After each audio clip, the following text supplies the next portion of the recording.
Welcome back to Galaxy Grid. As always, I'm your host, Alex Thorne, head of firm-wide research at Galaxy. We're joined by Zach Picorni, Lucas Chayan, and Thaddeus Pinikavich. Again, how's it going, guys? Good to see you. GM.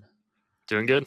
Good morning. Having a good one. It's never not exciting, but I find myself finding it impossible to not say, my gosh, this is an exciting week. We're going to talk about the crypto market structure bill, big Democrat-Republican meetings in Washington last week.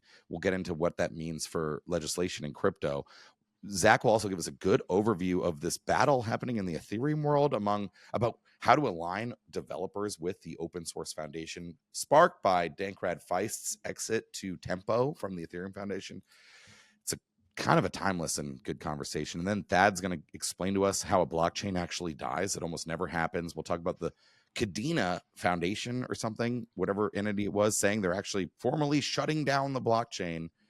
And then I'm going to rant about filters in Bitcoin and the new Bitcoin improvement proposal. Before I get to all of that, I need to remind you to please refer to the link to the disclaimer in the show notes.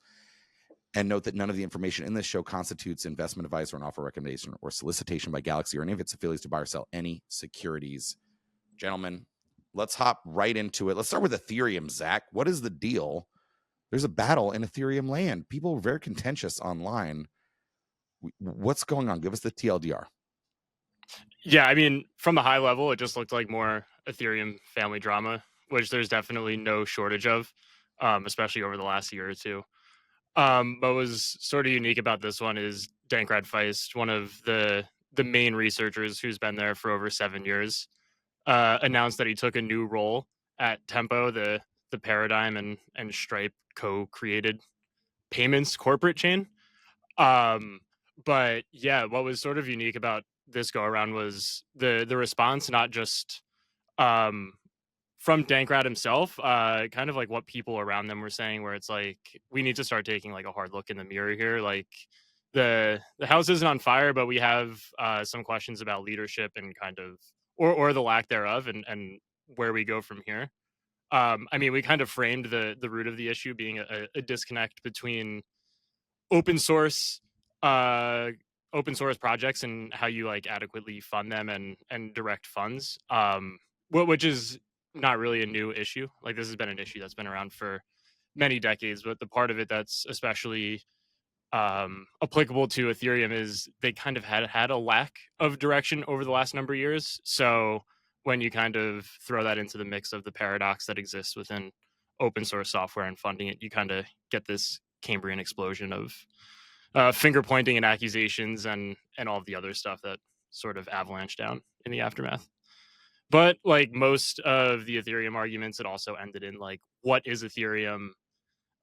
Is extending the EVM bullish for ETH, and so on. So different path to get to the same sort of existential question, which is quite funny.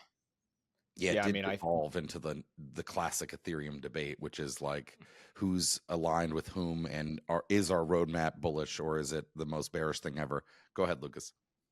I mean, well, the first thing that stood out to me is one of the accusations that's leveled in the Peter Szygyi, excuse me if I'm saying that wrong, letter, is that one of the best attempts I've ever heard at pronouncing his name. is that they are not paying the developers enough, which seems like the exact opposite of what you hear in crypto in terms of foundations, right? I think we have so many other crypto foundations where there's huge questions about where the money is going and how it's being used and people being overpaid. So for crypto's largest foundation to have the opposite accusation is quite interesting. But generally, and I would encourage everyone to read Zach's write-up on it. I mean, I think moments like these are usually incredibly clarifying for ecosystems because they really help bring out all the dirty laundry. Everybody is incentivized to tell their story, and you get a much clearer set of common facts that people can then kind of use together to dissect and figure out how to move forward.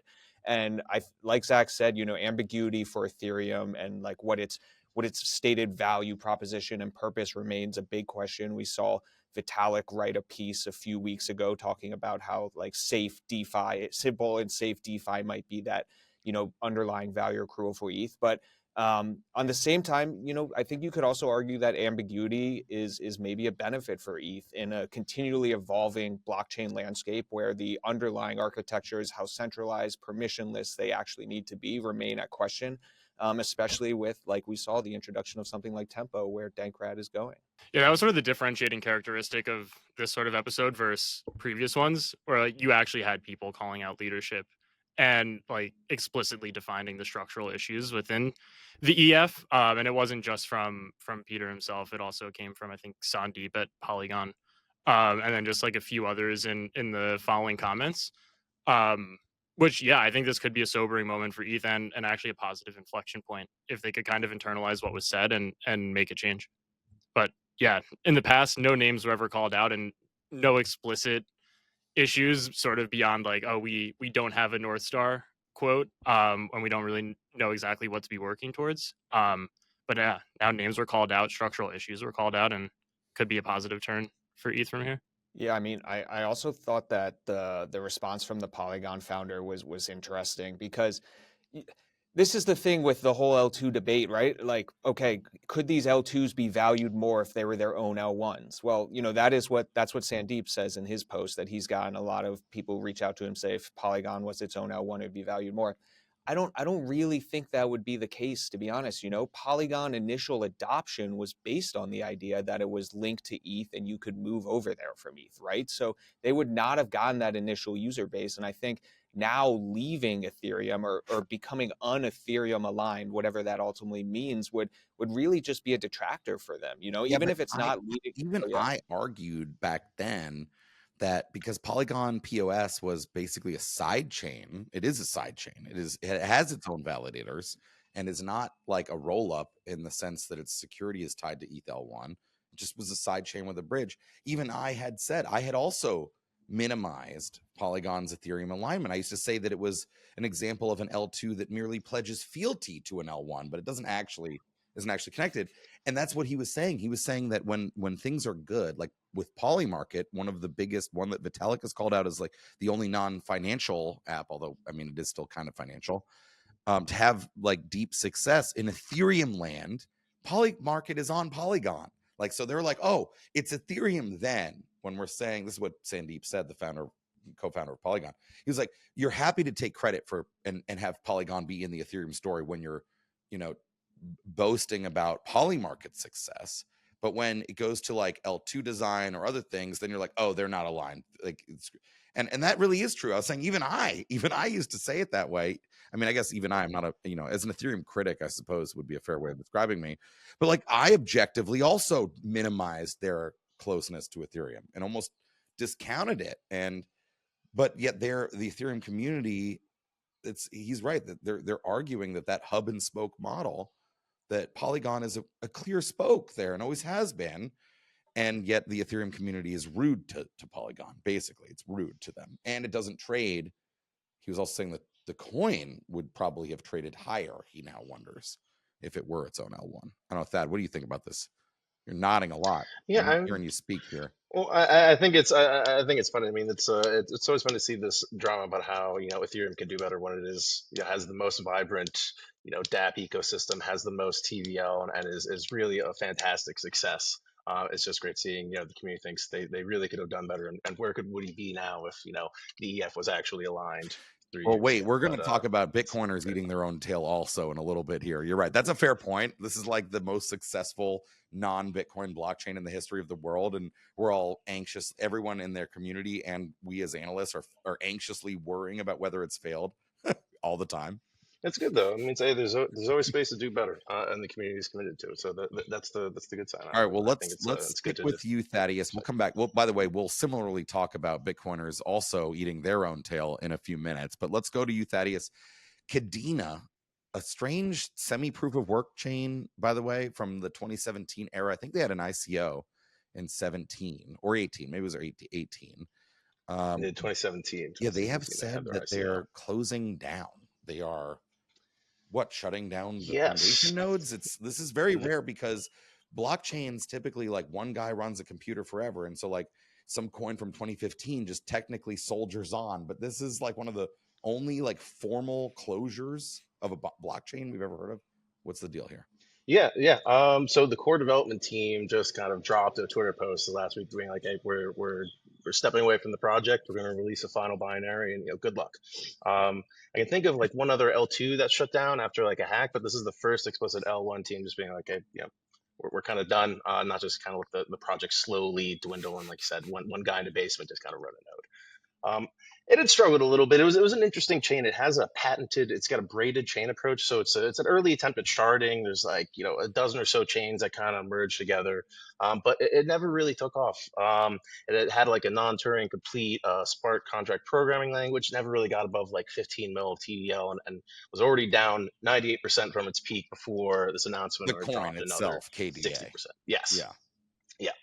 And it kind of been limping along. Like I said, it's a proof of work chain. It doesn't use the same hashing algorithms like Bitcoin and other chains. It's one of only two projects. There's another one called Taj, which I had never heard of before. It looks like it's a $0 market cap, but the only other one using this Blake 2S hashing algorithm. So like I said, there's a few like zombie chains that are still sitting around there, like Namecoin and one of the classic chains from back in That's one of the ones 2011. we talked about when you started looking at this. I said, dude, like, for example, like with this idea that coins mostly just soldier on as zombies forever. Like, yeah, maybe down 99.999%, like the coin, but often they keep producing blocks because like some guy just like runs the software.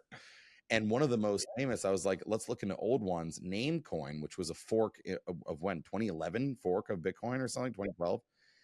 This Satoshi himself actually talked about this. This was BitDNS. This was like the original like domain, like decentralized domain name kind of idea. It's still soldiering on. Even whether or not they've left. Yeah, tell us about Namecoin real quick. It's doing the same thing. But it's soldiering along, mostly empty blocks. There's still a little bit of kind of development going on, but the one thing that makes sense for why it's still kicking is that you can actually merge mine it with Bitcoin. So a lot of these old chains that are still sticking around is because they have the same hashing algorithm as other large chains out there because they were bootstrapping security off of the Bitcoin miners, a proof of work kind of hash power. So Namecoin is still just kind of kicking along because it's pretty much free to mine as a miner alongside Bitcoin. And no reason for it to stop.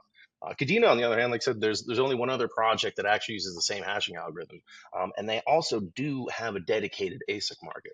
So there are some folks that are essentially could keep on mining this forever, but if there's no real value, you can't hash any other protocol with it. If no one's actually using Kadena, it's not the same kind of free ride as Namecoin. So there's an opportunity here, a chance that the economics are just not there, and the ASIC miners shut down, and you could actually just see chain post its final block hash and disappear. I mean, one of my favorite lines in your piece here, Thad, was that their business blockchain implementation aged like a Beyond Meat burger, as in, I'm guessing it did not. But I think I actually have a question, but my first thought is like, great, like we've removed like one of like 1 billion tokens that no longer need to exist. So like progress slowly. I wonder if this creates some sort of snowball effect. I think the other interesting thing here, and this is something that Thad and I have talked about, is like Curve is coming up on the end of their emissions. So even we're also starting to see change come to the end of their inflation schedules, and watching how they adapt there is going to be a very interesting dynamic. But my question for you, Thad, is like, do you think there's any aspect here where this is being driven by kind of the regulatory environment and the team feels a little bit more comfortable just kind of shutting down the chain because they know there's likely to be no sort of kind of enforcement against them or anything? Interesting. That's possible. They have had some legal challenges in the past too, involving some lawsuits with their ecosystem. So they could, essentially have gotten a little tired of dealing with the regulators and lawyers, and decided this was a good time to close shop while they don't have to worry about a SEC that's a little pseudonymous against them. But yeah, I don't know. It's there just really wasn't that much going on in the ecosystem too. If I were one of the devs too, you give it a good shot for better part of a decade. It's probably time to move on to something that's working. Can't say I blame them. You could definitely have done it in a more graceful way rather than dropping a Twitter post. To seemingly the entire What would ecosystem be a more surprise. graceful way, just in your opinion, though? Like, I mean, like, They had grants programs open this year. There was no real sign that this was coming up. Give some time to the community, whether they want to move over official domains, move over ownership of the I Discord. see. So maybe Generally like have give a further bit of a notice. graceful Say exit. like a year from now, we actually will cease official, right? And in the interim, we'll continue to honor the grants and whatever and whatnot. And if some Yeah. other group, because that's the other thing too, is it actually going to die? I mean, they're just saying that the core team's going to stop developing, but surely the community could step up and decide to fund its own development. That is possible. Yeah, absolutely. There were a couple miners coordinating in Discord. They could soft fork it, and of course, the dynamics of if enough miners drop off and the difficulty changes enough, the economics could actually get there for miners to keep things kind of moving along a little bit. Similar kind of how original kind of Luna 1 is still kind of moving along a little bit with the miners. Yeah, I mean, there's definitely space where it could survive. It could fork. There's some folks that are dedicated to it. Like I said, there's an ASIC market dedicated to this hashing algorithm. So there could definitely be a spin-off of this, but it'll be interesting to see without kind of real sound and strong economics there for miners, like what's going to happen, because they're going to be eating the cost for a while before the price appreciates or the mining difficulty adjusts to make it economic. Yeah, I think to Lucas's point, like the application layer, I think is especially vulnerable to this kind of thing over the next handful of years. Like a lot of companies, because like at the end of the day, a lot of the applications are just on-chain companies and businesses. They like raise money. If you don't have enough money to fund people to work for you, like the business just kind of goes out.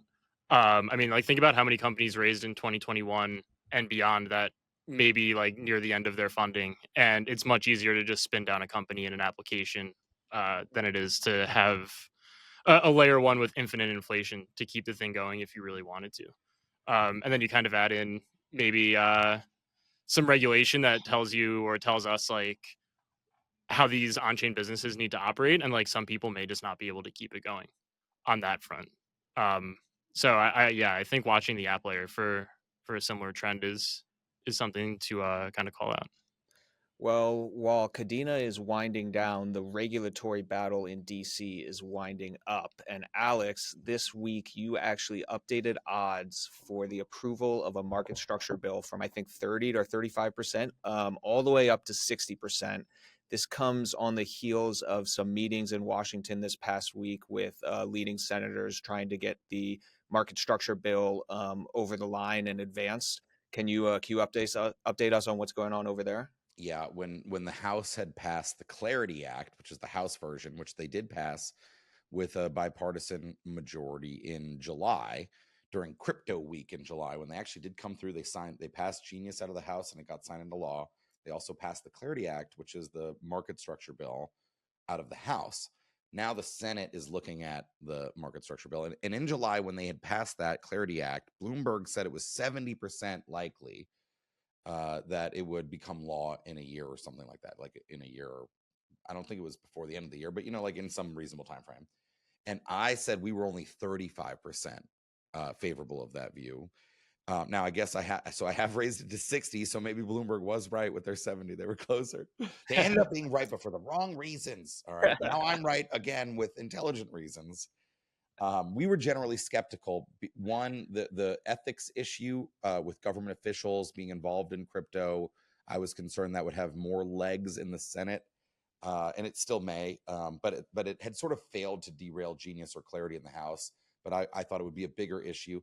Two, the calendar is very, very short. People think like it's practically the midterms in Congress already. Like people don't realize how much like floor time is required to advance a bill, particularly in the Senate.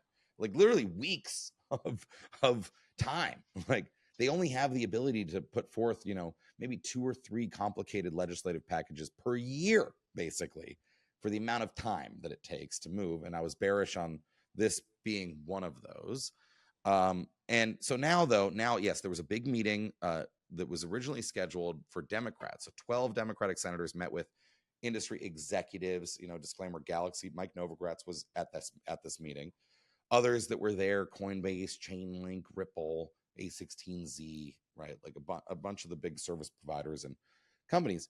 And this is because 2 weeks ago, so the battle has been brewing in the Senate of what to do with this bill and how do we advance it. Obviously, there's pressure from the crypto industry, which has a lot of clout now, to get something done, right? We're saying like, surely you're meant to also pass one like the House did. Well, but the politics in the Senate are trickier. And basically 2 or 3 weeks ago, it blew up with a memo from these 12 favorable crypto Democrats. This is the cohort that will make it bipartisan if a bipartisan one ultimately passes. Their policy priorities, like a document from them, like was leaked, and it was seen as very strict and authoritarian by the crypto industry. Crypto froze them out for weeks, so much so that 12 sitting senators met at a roundtable with the industry. Like that, they all 12 of them showed up, which is like, we joked in this newsletter last week. I joked I was like, outside of like a banking crisis, we're not really aware of like any meeting where 12 senators will show up. Like, right? And the whole thing was about the dispute is all about DeFi, how to handle DeFi, how to regulate DeFi, or should like smart contracts that are immutable, like should they have to be money transmitters under the law, or like how to regulate it if at all. And basically Republicans have left it out completely of their bill. They have the Blockchain Regulatory Clarity Act, the BRCA, in their draft bill, which is broad protections for software developers, such as DeFi developers, but no other mention, nothing about front ends or, you know, whether a Tornado Cash copycat would have to register or not register, nothing at all. Whereas the Democrats are basically like, we need some level of regulation, basically. And you know, it's all about trying to find this middle ground. And so there was both the Democrats had their meeting, a bunch of people went to, then because the Democrats were having one, the Republican senators had one. I think Tim Scott, the chair of the Senate Banking Committee, led that one. It wasn't as big as the Democratic one, but anyway, we upgraded because I really don't think the two parties are that far apart on this. Like the outrage against, I think, the Democratic letter was, or policy position was correct. They were being overly authoritarian, but they did mostly pay lip service to the two big issues, which are protecting developers and making sure truly autonomous, decentralized smart contracts don't have to register with the government, because surely there's no way for them to do so. And they kind of said both. Theirs was bad because they delegated the authority to determine when a smart contract was decentralized enough to not have to register to the Treasury. We want that codified in law. So we actually want them to figure this out, not delegate to the government. Also, we need to see text from Democrats. They've only put out these like broad policy positions. We need to see actual text. When they claim they're defending developers, like, show me the text. Like, let me see if you really are defending developers. Anyway, though, we thought there was pretty good movement in favor of a bipartisan compromise this week, and now we're saying you know, I said 60%. That's mostly because we have clients and friends that are options traders, and when I say like it's likely, they're like, "Can you put a number on it?"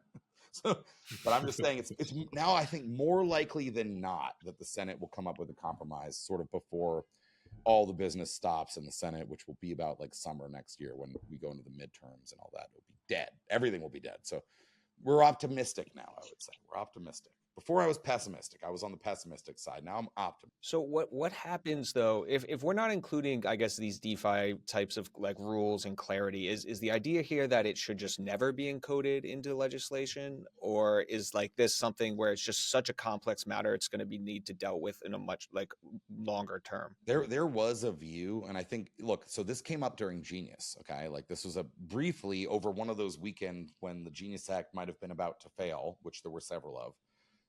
This was the issue. Like all of a sudden Democrats were like, wait a sec, what if North Korea decides to use Uniswap? Like basically the question. And we advocates for Genius, but also the senators and the advocates for Genius were able to just kill that discussion and punt on DeFi. Not the Genius Act says nothing about DeFi, basically, one way or another, right? It just doesn't address this question. And there are some certainly in the crypto policy world, like I would say sort of on the more libertarian wing of it, that are proposing the same here for clarity. What if we just don't address DeFi, right? It seems politically that's not going to be an option. Like the question is now, it has to be addressed. So we actually have to sit down and figure out what the correct policy is. And I would say from a policy standpoint, as in forget the law, like what we would like to see happen as Galaxy is that some threshold of decentralization makes it impossible to register or be regulated. And so you won't try to impose what would become an unenforceable prohibition on the app developers or the users, right? Like if something really isn't controlled on an ongoing basis by any identifiable party, then surely you can't regulate it. And if you try to, they won't be able to register, and that will just make it de facto illegal, which is stupid because like people download movies on BitTorrent, and like that you can't just like arrest like 10 14-year-olds in their basement. Like that doesn't end up working. It just becomes like a tyrannical policy, right? So it's also it's impractical, and it would push business offshore. So we I don't know where that threshold is. We've been advocating like how decentralized is enough decentralized, but we've been explaining to both parties that I think that's where you can negotiate. Like there's some negotiation that can happen there. But like if Lucas and Alex spin up Lucas Alex chain and it's a 2 of 2 multi-sig on Ethereum, surely like we can't get out of money transmission laws just because we happen to run our centralized business on a blockchain, right? So like that, like, right? So there's some gray area between that and maybe like Uniswap on the far decentralized end of the spectrum. Somewhere in there is room for negotiation, and obviously we would like it to end up more in favor of DeFi, more lenient for DeFi, as all of crypto probably would. But I do think it's reasonable, and this is why we were bullish on a compromise. It does seem like both parties realize they now see the policy gray area where they can negotiate. Before it was like a tit for tat, like they said this, we said that, we like crypto more than them, blah, blah, blah.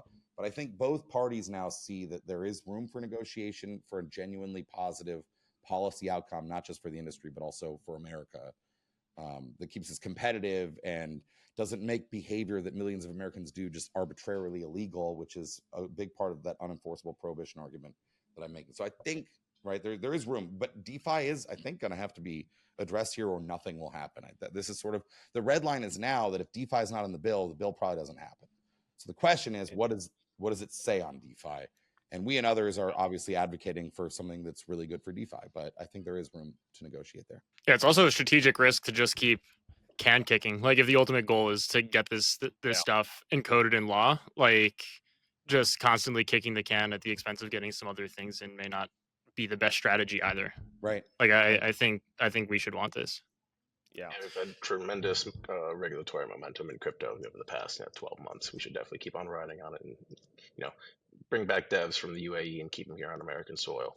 That's right too. There is if we don't handle this, again, the activity won't stop. It's something I hammer into people's in Washington's brains. Like you can bloviate all you want about what crypto should or shouldn't do, but like it's moving forward. So the question is mostly like, will it move forward here? Also, can I just say very bullish that those 12 senators showed up for crypto. I mean, we weren't joking. We weren't just being hyperbolic. Like, not aware of any meeting ever that had 12 sitting U.S. senators in it outside of like a national security crisis or a banking crisis. Even hearings don't usually have that many. I think it also points, right? It points towards midterms are coming up next year, and like these people are incentivized to have talking points they can go out to their constituents and say, hey, like the crypto base is a big part of our supporters now, and like we helped pass this bill, we helped get what you guys wanted done, now vote for us. And the Democrats, I think, recognize they messed up on that side last time, and so are more incentivized to get it right this time. All right, last big story. We didn't write about this because it's sort of been breaking, although I have written about it multiple times, which is this Bitcoin eating its own tail. I'm calling the new Bitcoin Civil War. I'm elevating it to that title, the new Bitcoin Civil War. Before it had been a sort of a sideshow on Bitcoin Twitter, like for people that are deep in the Bitcoin governance drama, but now they've got a new Bitcoin improvement proposal. I'm talking, of course, about the wing of the Bitcoin party that wants to add filters and censor out activity they don't like from Bitcoin. There's a wing of the party that's such monetary maximalist. Bitcoin should only be for money. And by the way, I mean, I think most people mostly agree with that, including me. I mean, Bitcoin's great money. No one's trying to, I wonder, can we do roll-ups or other types of activity on Bitcoin? But like, surely we don't want to do that at the expense of Bitcoin being good decentralized money, right? Obviously, I think everyone knows that.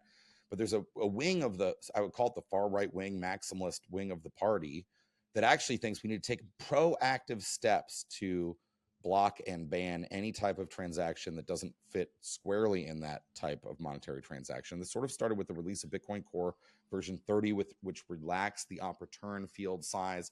Was an acknowledgement by Core that this arbitrary data is going to be put into Bitcoin, and this op return field is the least harmful place for it to be put in. So we should actually encourage users of Bitcoin that are doing non-monetary transactions to put it there because that's the least harmful. But instead, that was seen by this wing of the party as an acknowledgement, or even a being supportive, explicitly supportive, putting data on Bitcoin. And they're using, they've got a new Bitcoin improvement proposal out this weekend. Doesn't have a number assigned yet to it, despite what the author of the proposal claims that it's BIP 444. That's not true. And I'm not going to go too deep in the lore around like Luke Dash Jr. and the people supporting this, but I want to say that this is an absolute attack on Bitcoin.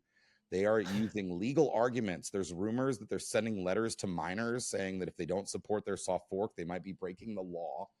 When I talk about arbitrate data, we're mostly talking about like JPEGs and like roll-up confirms and like other hashed data.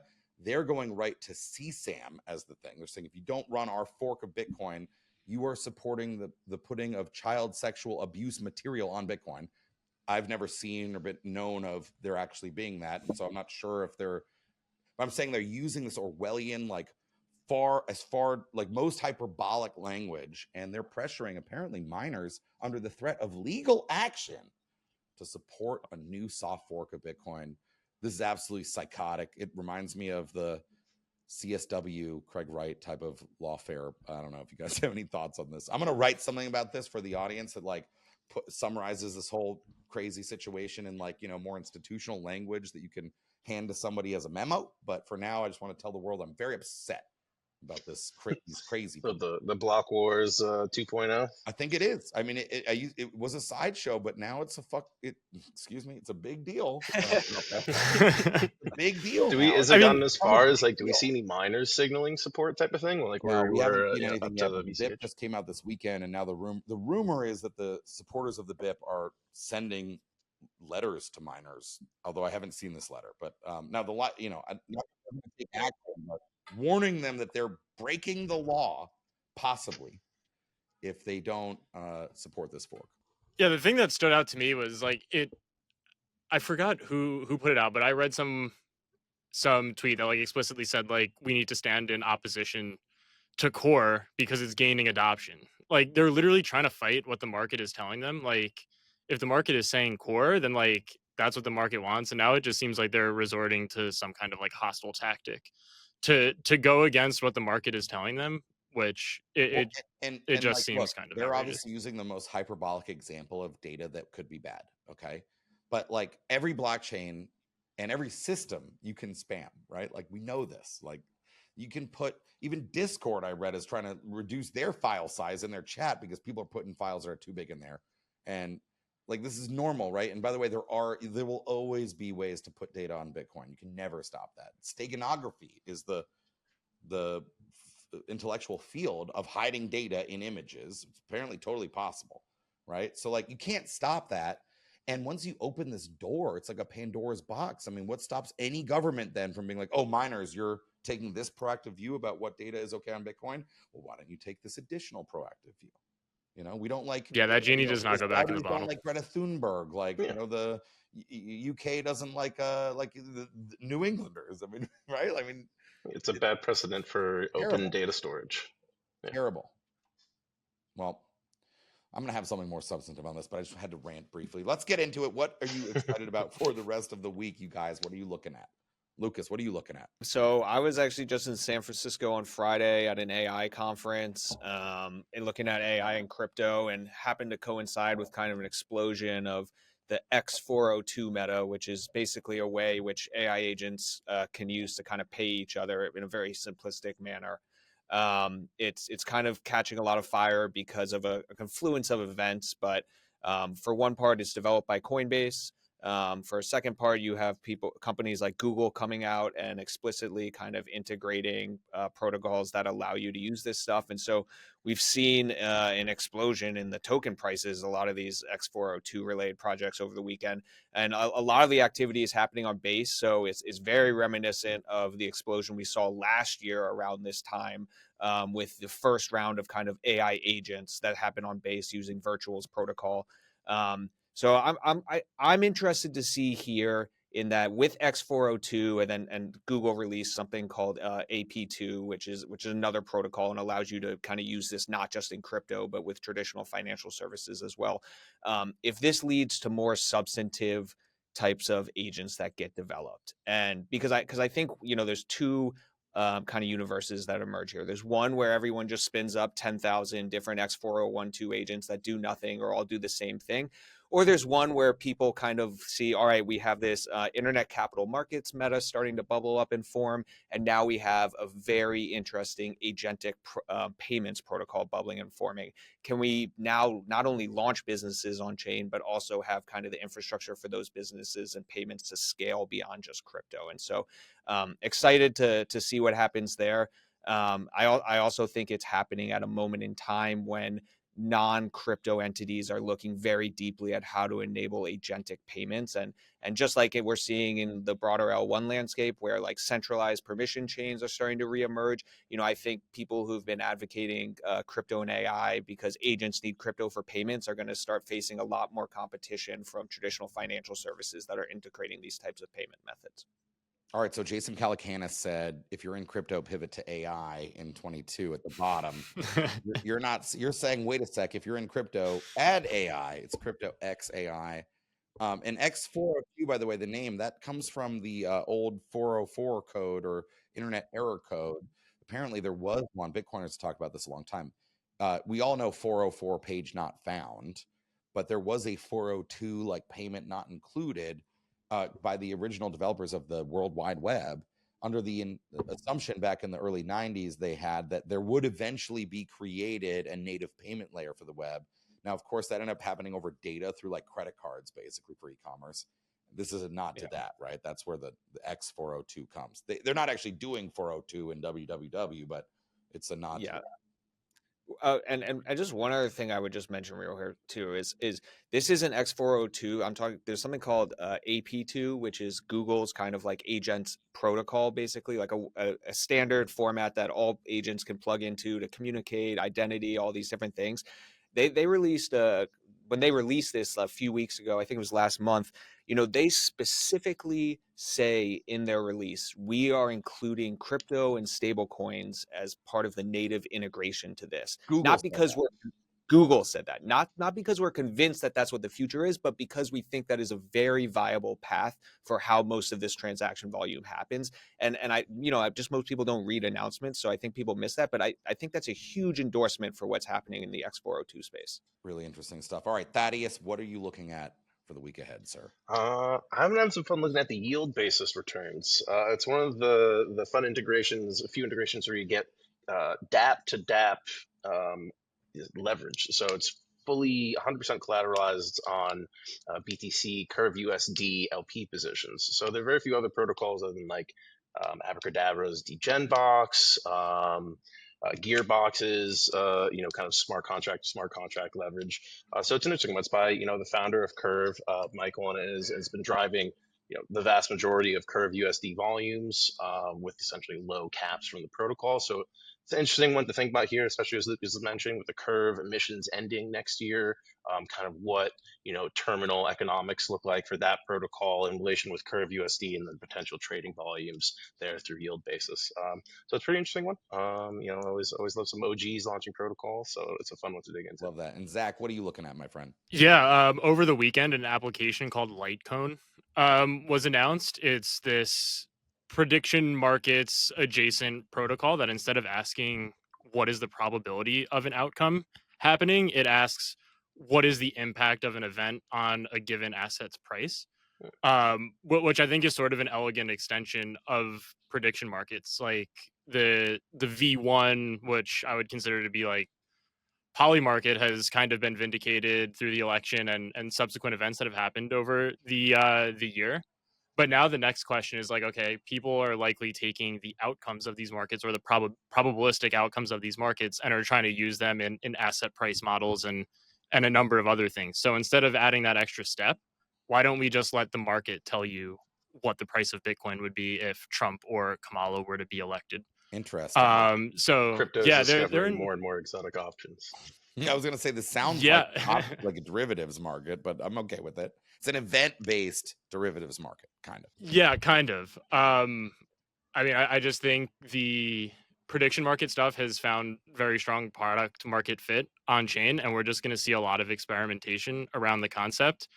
And And yeah, it's in beta. I don't think they've launched actually yet, so it's still just like announcements of announcements. But we'll be watching that one closely. I think you're right. You're following prediction markets and Futarkey very closely, and publish a lot of great content on that, by the way. I encourage people to go to galaxy.com/research and read what Zach's written about MetaDAO and Futarkey. You got a white paper. I think 2 white papers maybe you've written about this, and a bunch. But your point that, like, whether or not this one in particular is a specifically good idea, are we going to see just a Cambrian explosion of prediction market related and adjacent companies and protocols now? Yeah, I think so. And it seems to be where a decent amount of VC mindshare is. Like, Polymarket just raised earlier this month, and they're already talking about another raise. Right. Kalshi doing something similar. MetaDAO on Solana obviously getting a ton of attention. But people, I think, are just going to find more exotic and interesting ways to apply the concept, especially considering that blockchains may enable things that just aren't possible off chain. So we also need to compensate for the fact that something net new might come out of this. But Well, yeah, this seems to be an interesting first experiment. There's been some fun derivatives there too, with going beyond predictions to opinion markets I've seen as well too. But whether this is art or not, Yes, markets that don't ever really close. Opinion Yeah, just non-expiring prediction markets. Yeah, just and I think the other right. thing, like, yeah, you know what? I just really believe in this opinion, so I'm just going to put a lot of money so that I can then point to it and say, "See, the world." oh no, I mean, I was just gonna say, like, how like fads are very cyclical. Like, people in Brooklyn are wearing the same jeans my mom wore like 40 years ago. Like, imagine you can bet on that and find a way to make money on it over time. But as these products and prediction markets get adopted more, I think even like the yes no shares of a polymarket market are actually valuable. And I think people are going to find ways to insert them into existing DeFi apps. Like, how do I use like a Trump yes vote on polymarket as collateral? So I just think there's going to be a lot of experimentation around the markets and the mechanisms themselves, but also the synthetic assets that are created as a result. All right. Well, shout out to a rapper friend that I like, Watsky, the song Sloppy Seconds. Great song. He said, everything in fashion has already happened, to Zach's point. Also, I'm in New Orleans for Galaxy's conference, Galaxy Gravity. You'll see more content from this like next week and in future weeks. But let's open a prediction market about whether I'm going to spend the rest of the day by the pool. I promise I won't trade that market, okay? Since I have total control over it. That's it. Hey, everyone. Thank you for listening to Galaxy Grid. Thank you, Thad, Lucas, and Zach, as always. Everyone have a safe and happy week out there. And we will see you next Tuesday.